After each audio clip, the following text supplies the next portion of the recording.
My name's DestinyArtists, but you can call me Ryan. And today I will be going over some Crucible tips and tricks that I use.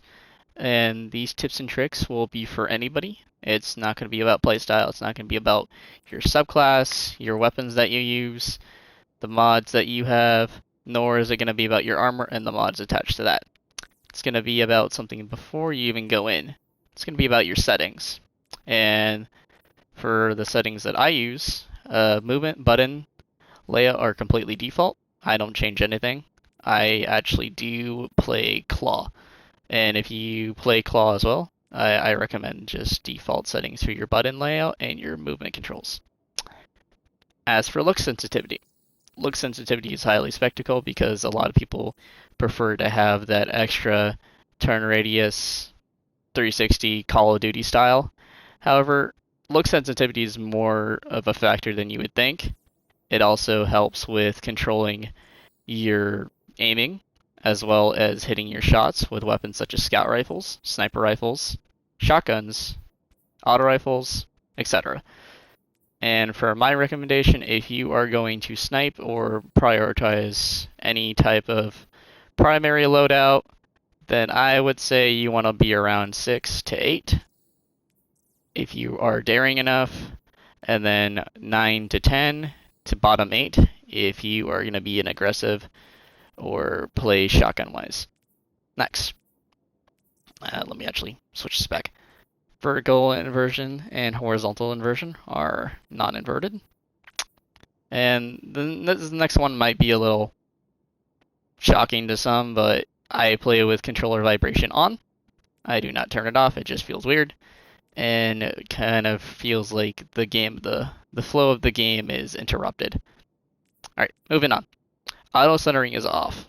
You never want to have your gun all auto be centered because your person's almost never gonna be in the center of your screen unless you are dead scoped on a shotgun. Next, double press delay. I keep this on the lowest setting possible because the more buttons you're able to press in a single second, the better. Next, screen balance. I have it set all the way.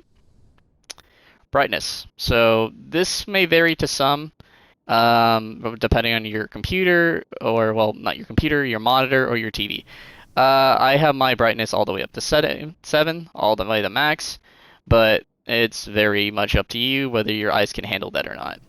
And the brightness will come into a factor later on once I get further into the video. And next is for the PC to PlayStation users. If you have the ability, turn on your 120 HCs mode. It helps tremendously in PvP.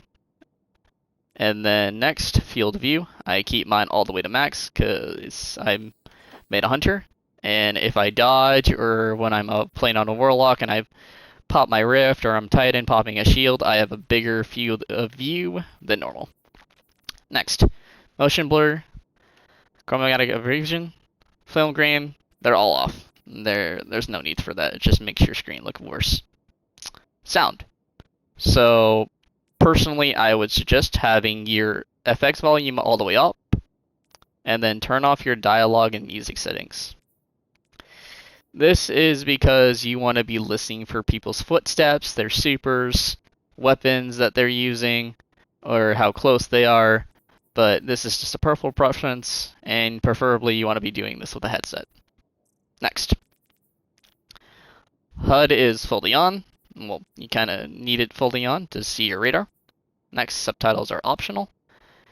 And for some, this may surprise people, but I have mine on yellow to blue because, believe it or not, this will actually highlight red enemies better, make the glow more flashy and bright.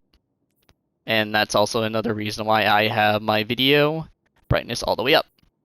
Now, reticle color. I choose something mainly flashy and something that I'm going to be able to see on screen. So if I'm hip firing or I'm doing something in air that I can't necessarily see, I'm going to have a good understanding of where I'm aiming. Well, and that's pretty much it for this video. If you guys have any questions or want to see me continue this series, let me know in the comments below. Thank you very much. Have a nice day.